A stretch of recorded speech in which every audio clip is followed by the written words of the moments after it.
अस्सलाम वालेकुम नाज़रीन, मैं हूं आपकी होस्ट कायनात मलिक और आज मेरे साथ आप देख रहे हैं जो मुझे ये गेटअप देने वाले जो हैं ये वहाँ पे मौजूद हैं, राजपूत हैं जनाब। और ये इनकी निशानी है ये पगड़ी और साथ में तलवार है जी। ये तलवार आप देख रहे हैं, ये इनकी निशानी है ख़ास राजपूतों की। तो मेरे साथ इस वक्त मौजूद हैं हमारे खूबसूरत सीनियर सहाफ़ी और मुसन्निफ़ हैं 5 किताबों के रौ जुल्फ़कार अंबर साहब हैं जनाब। बहुत खूबसूरत शख्सियत है माशाल्लाह से। और इन्होंने हाल ही में जो है ना वो 5 किताबें जो है ना लिखी हैं और उनसे हाल हवाल करेंगे थोड़ा सा और उनसे पूछेंगे कि जनाब ये तारीख़ बरा जो किताब मेरे हाथ में आप देख रही हैं इसके हवाले से इनसे बात करेंगे, सहाफ़त के हवाले से बात करेंगे और अपने इस कल्चर के बारे में बताएंगे। अस्सलाम वालेकुम अंबर साहब। जी वालेकुम सलाम, अल्लाह का शुक्र जी। अच्छा अंबर साहब, माशाल्लाह से आप मुझे देख के बहुत खुशी हो रही है और माशाल्लाह आपने जिस तरह ये गेटअप बनाया और इसी गेटअप में मैं बैठ के नाजरीन के साथ आपके साथ बैठ के प्रोग्राम कर रही हूँ और नाजरीन हमारे देख रहे हैं। तो आप हमें अपने बारे में बताएं कि मुख्तसर ये बताएं कि आपकी तारीख़ क्या है। जिस तरह आपने तारीख़ बरा राजपूत के हवाले से लिखा है, आपको कैसे शौक़ हुआ कि आप किताबें लिखें और इतनी टफ़ जो है तहकीक करें और पब्लिक तक वो तारीख़ जो है वो सामने लेके आएँ। इसके अलावा आप सहाफ़त से भी ताल्लुक़ रखते हैं माशाल्लाह, अच्छे फ़ोटोग्राफ़र भी हैं, इसमें भी कोई शक नहीं। तो इतने माशाल्लाह और अच्छे इंसान, सबसे ज़्यादा बढ़ के आप बहुत खूबसूरत इंसान भी हैं। तो ये इतनी खूबियाँ एक इंसान में कैसे आई, थोड़ा सा इस बारे में जी। ये तो अल्लाह ताला की देन है, आपकी हुस्न नज़र है। आपका बहुत बहुत शुक्रिया कि आपने मुझे इस काबिल समझा कि आप मेरे दौलत खाने में तशरीफ़ लेके आई। तो ये आपकी ज़रा नवाज़ी है। वैसे तो आप जानते हैं कि मेरा और आपका ताल्लुक़ बहुत अरसे से है, 2010 से तकरीबन, इससे भी ज़्यादा।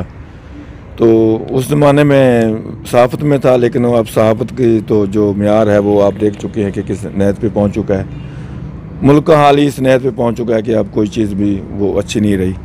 लेकिन तारीख़ को अपनी को सेव करना या महफूज रखना वो कौमों का शेवा होता है। तो इस तरीके से हमारी सकाफ़त जो है राजपूतों की वो तो बहुत पुरानी है, सदियों पुरानी सकाफ़त है। इसमें तलवार जनी और ये बहादरी के किस्से बहुत मशहूर हैं, क्योंकि पाकिस्तान में आने के बाद ये हमारी जो सकाफ़त है ये चीज़ें जो ख़त्म हो गई थी। लेकिन अब इसको दोबारा से रिवाइव कर रहे हैं कि लोग देखें कि राजपूतों की हिस्ट्री क्या थी, वो क्या कुछ करते थे। वो उस तारीख़ को मैंने महफूज किया है। उसके बाद जब ये हमारी हिजरत हुई, हम पाकिस्तान के अंदर आए, तो ये जो पूरी की पूरी कौम जो बिखर चुकी थी, तो उस हवाले से भी ये था कि भी मैं अपने इस उनको तलाश कर सकूँ बच्चों को कि वो लोग कहाँ कहाँ पे इस वक्त मौजूद हैं और ये इनको जो है ना देखें कि ये तो मीडिया आ गया ना, सोशल मीडिया के दौर से। इससे मुझे बहुत फ़ायदा हुआ कि मैं अपने वो गुमनाम लोग, वो गांव जो यहाँ वहाँ से हिजरत करके आए पाकिस्तान के अंदर, और वो कहाँ बैठे हुए हैं, तो उनको मैंने तलाश किया और ये 6 साल 7 साल के अंदर मैंने इस किताब को मुकम्मल किया है। तो ये सारी इसकी हिस्ट्री है। बाकी सकाफ़त तो हर कौम की अपनी होती है, बलोचों की अपनी है और जनाब राजपूतों की अपनी है, पंजाबियों की अपनी है। हर कौम की सकाफ़त जो है ना अपनी अपनी होती है। अच्छा, और ये बहुत खूबसूरत आपने बात की रो अंबर साहब कि हर जो है अपनी अपनी सकाफ़त है, यहाँ पे जो कबीले रहते हैं उनकी अपनी एक पहचान है। अच्छा माशाल्लाह मैंने ये देखा है कि आप खुले जहन के इंसान हैं। मतलब राजनपुर जैसे इलाके में रहते हुए ख्वाजा गुलाम फरीद की ये धरती है कोट मिठान, जहाँ पे हम इस वक्त मौजूद बैठे हैं, तो माशाल्लाह से आपने हमेशा ख़वातीन की हौसला अफजाई की है। आपने जो है एक खुले दिल का, खुले जहन का मुजाहरा किया। आज जो ये पगड़ी है इस चीज़ की गवाही है कि लोग जो होते हैं वो कहते हैं जी औरत पे पगड़ी जो है ना वो नहीं समझते कि पहनना उसके लिए मैं समझती हूँ गुनाह समझती हैं। और आपने जब मैं आपके पास इधर आई हूँ तो आपने बड़ी खुशी से ये पगड़ी जो है मुझे पहनाई और साथ में मुझे ये तलवार भी दी है कि जी देखिए ये हमारी पहचान और ये हमारी शनाख्त है। तो इस हवाले से आप कैसा, मतलब मुझे तो बहुत अच्छा फील हो रहा है आपकी इस दीदा दिलेरी को देख के। आप क्या महसूस करते हैं? कायनात साहबा, बात यह है कि जब सरवर कायनात हज़रत मोहम्मद सल्लल्लाहु अलैहि वसल्लम एक औरत के एहतराम में खड़े हो जाएं, उसके लिए अपनी चादर बिछा दें, तो हम क्या हैं?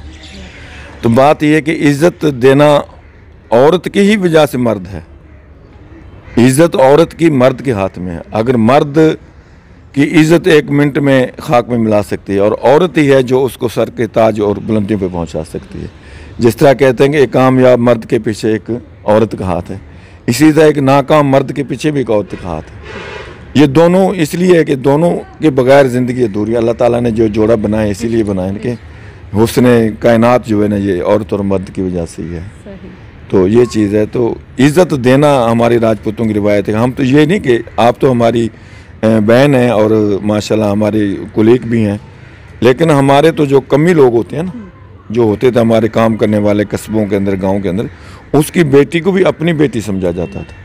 उसकी तमाम अखराजात और तमाम चीज़ें जो थी वो हमारी जिम्मेदारी होती थी राजपूत बिरादरी की कि वो उनकी पूरी करें, उनकी शादियां करना और उनकी इज़्ज़त देना, अपनी बेटियों से बढ़कर उनकी इज़्ज़त करना। ये हमारी रिवायात के अंदर है, आप सल्लल्लाहु अलैहि वसल्लम की रिवायात जो है से बात आगे बढ़ाते हुए मैं कहूँगी कि इंटरनेट का जब से ज़माना है वह हमारा नौजवान जो है अपनी सकाफ़त से भाग रहा है, वो मगरबी कल्चर को अपना रहा है। मतलब पैंट शर्ट है उसके आप कटिंग उसकी देख लें, उसका अंदाज़ गुफ्तगू देख लें, वो अपनी मादरी ज़बान में बात करना पसंद नहीं करता, वो सकाफ़ती लिबास जो हमारा होता है वो पहनना पसंद नहीं करता।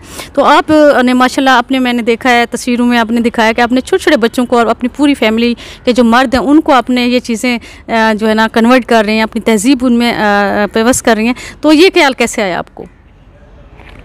ये ऐसा है कि एक अरसा होता है, 100 साल के बाद चीज़ें ना रिवाइव होना शुरू हो जाती हैं। इसी तरह ज़ुबान है, इर्तिकाई अमल होता है चीज़ों के अंदर जो, लेकिन जिनकी सकाफ़त मजबूत है, जिनकी रिवायात मजबूत हैं वो ज़िंदा रहती हैं, जिनकी रिवायत कमज़ोर हैं वो मर जाती हैं रिवायात। तो रिवायत को ज़िंदा करने के लिए ज़रूरी, अब एक ही चीज़ को आप खाते रहें उससे दिल उकता जाता है। तो अब जब नई चीज़ आएगी लोग चीज़ देखेंगे तो उसकी तरफ एक्टिव होंगे।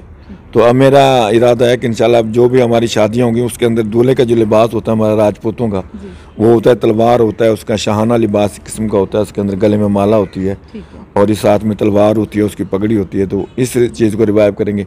अब ये पगड़ी जो है ना ये इंडिया से इधर आई है, अब उसके अंदर तमाम लोगों ने उसको अपनाया। उसमें चाहे बलोचों, उन्होंने बलोचों की अपनी पगड़ी है, उनका अपना एक स्टाइल है, लोग उसको अपना रहे हैं, खूबसूरत है।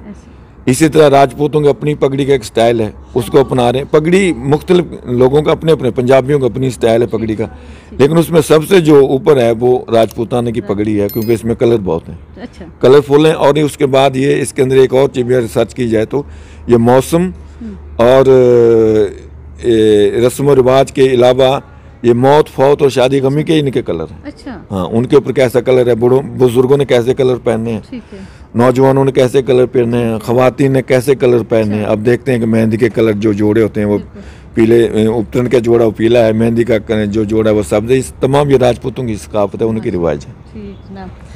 तो जनाब ये जो कलर हैं, तो आज पता चला कि जनाब इनके मुख्तलिफ़ त्योहारों के मुख्तलिफ़ मौसमों के जो कलर हैं इनके मिजाज पे बड़ा असर रखती हैं, और इसी वजह से माशाल्लाह से ये भी मौसमी की तरह खिले हुए, हंसते हुए, रंग बिरंगे से और खुश इखलाक इंसान हैं। तो वाकई कलर जो हैं, रंग जो हैं वो इंसानी जहन पे, सेहत पे बड़ा असर रखते हैं।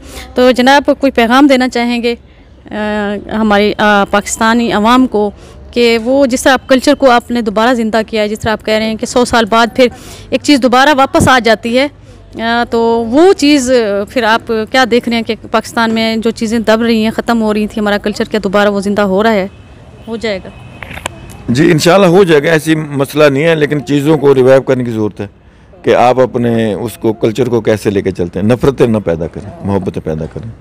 ख्वाजा फरीद की शायरी के देखें कि कितना बड़े अजीम शायर है, उनको इन्होंने सराय की शायर बना दिया, हालांकि हफ्त ज़ुबान शायर। और मैंने इस पे काल में लिखा कि ख्वाजा फरीद हरियाणवी ज़ुबान। और ख्वाजा साहब का ये शेर पे मैं ख़त्म करूँगा कि जैसे ख्वाजा ने कहा कर तौबा तुर्त फरीद सदा हर शहर पुर नुकसान कहूँ। तो तुर्त जो है सरायकी का ठेठ लफ्ज़ है। तो इसी तरह पंजाबी के, अरबी के, फ़ारसी के तमाम लफ्ज़ जो ख्वाजा साहब की शायरी में मिलते हैं। तो आपका एक बार फिर शुक्रिया कि आपने मुझे इस काबिल समझेगा मेरे पास तशरीफ़ लाए। जी जनाब, माशाल्लाह से हमारे बहुत ही खूबसूरत हरदिल शख्सियत, 5 किताबों के मुसन्निफ़, सीनियर सहाफ़ी, खूबसूरत फ़ोटोग्राफ़र और ख़ूबसूरत जहन, खूबसूरत शख्सियत ज़ुल्फ़कार अंबर साहब से आपकी हुई गुफ्तगू। इंशाअल्लाह इनके जो रस्म व रिवाज हैं वो राजपूतों के, उस हवाले से जैसे जैसे ये हमें इनवाइट करेंगे इंशाअल्लाह हम वो भी आपको दिखाएंगे, इनकी पगड़ियाँ, इनके दूल्हा का स्टाइल, लिबास और इनके रस्म व रिवाज। इंशाअल्लाह ज़िंदगी रही तो ज़िंदगी वफ़ा की तो फिर हाज़िर नहीं होंगे। राव साहब आपका बहुत बहुत शुक्रिया, आपने टाइम निकाला जी। अल्लाह हाफ़िज़।